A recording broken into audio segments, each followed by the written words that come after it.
Hello everybody. Now we're going to talk about sugar fermentation. Sugar fermentation is an assay in microbiology that we do in order to determine if a specific bacterium is able to use a specific sugar as a source of energy, as food. The sugar could be anything. It could be glucose, it could be lactose, it could be sorbitol, it could be any kind of sugar that you can think of. In this case, these two tubes are, they both have glucose. So we're checking specifically for glucose, okay? The only difference between these tubes is that this one is liquid and this one, as you can see, is solid. Now, if you're asking, how do you know if the bacteria were able to use the sugar? Well, both tubes, not only they both have glucose, they both have methyl red. And that's why it looks kind of red to pinkish color. If the bacteria were able to use the sugar that is inside both tubes, there will be sugar fermentation. The environment will turn acidic and methyl red will turn yellow. Like here. Okay? And I'm going to go into more detail about the results. To summarize again, if when you add the bacteria, the media stays red to pinkish color, that means that the bacteria were unable to use the sugar. If after you add the bacteria, the media turns yellow, that means that there was fermentation, the environment turned acidic, and that means that the bacteria were able to use the sugar. Now, you can also check both of them. If they turn yellow, you know that the bacteria were able to use the sugar. Now, you can test for gas production.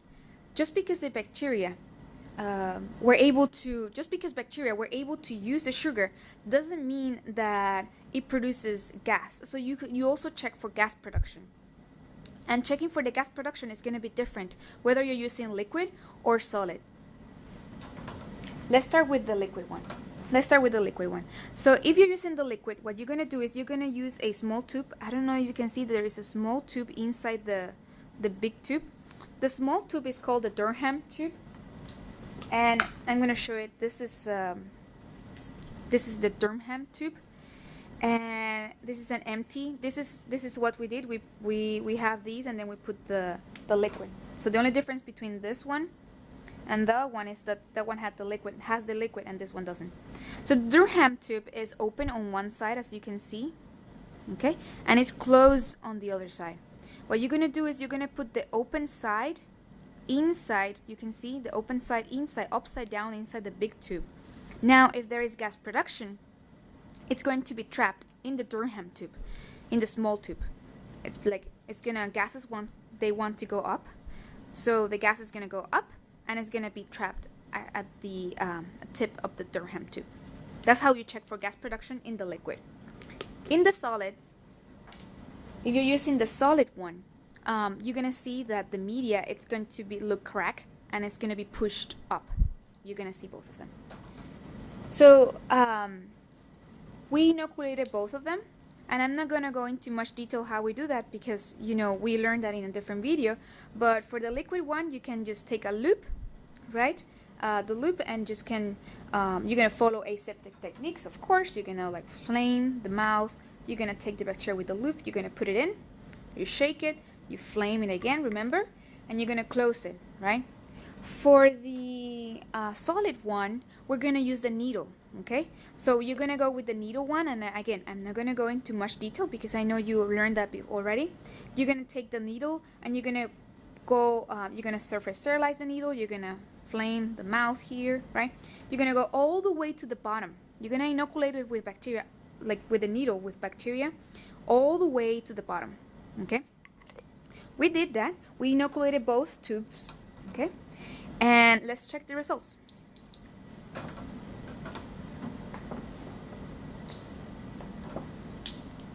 Okay. So here we have two different bacteria, bacterium A and bacterium B, okay? And as you can see, both bacteria, bacterium A and bacterium B, were able to use the sugar, right? It turned yellow. So that means that both bacteria were able to use the sugar. Now, the difference between bacterium A and bacterium B is that bacterium A was able to produce gas production. As you can see, there are bubbles in the Durham tube. Actually, there are a couple bubbles. There are 3 bubbles. Whereas where bacterium B was unable to produce gas, like you can see, Durham tube doesn't have any bubbles. Okay, so just to summarize, both bacteria were able to use the sugar because now the environment is acidic, so that means that there have been sugar fermentation.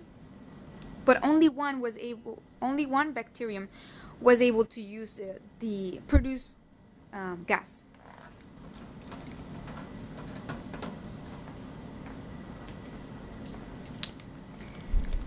In this case, we have the same. We have bacterium A, bacterium B.